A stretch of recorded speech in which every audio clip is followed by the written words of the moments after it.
Hello everyone, welcome back to the channel. In today's video, I'm going to show you how to make a field optional in Docusign. If you're sending documents for signatures and don't want every field to be required, this quick guide will help you customize your document exactly the way you need. So, let's get started. First, open your web browser and go to the Docusign website. Log into your account, and once you're inside your dashboard, either upload a new document or open an existing one that you want to edit. After your document is loaded, click on the Review and Send option to access the editing interface.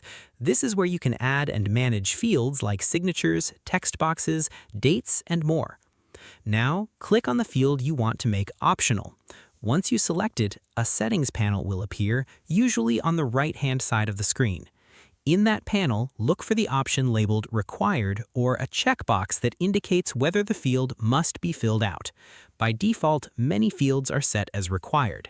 Simply uncheck the Required option. This will make the field optional, meaning the recipient can choose to fill it in or leave it blank when signing the document.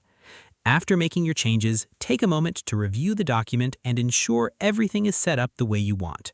Once you're satisfied, click Send to deliver the document to your recipient. And that's it. You've successfully made a field optional in Docusign. If this video helped you out, don't forget to like, subscribe, and turn on the notification bell for more simple and easy tutorials just like this one. Thanks for watching, and I'll see you in the next video.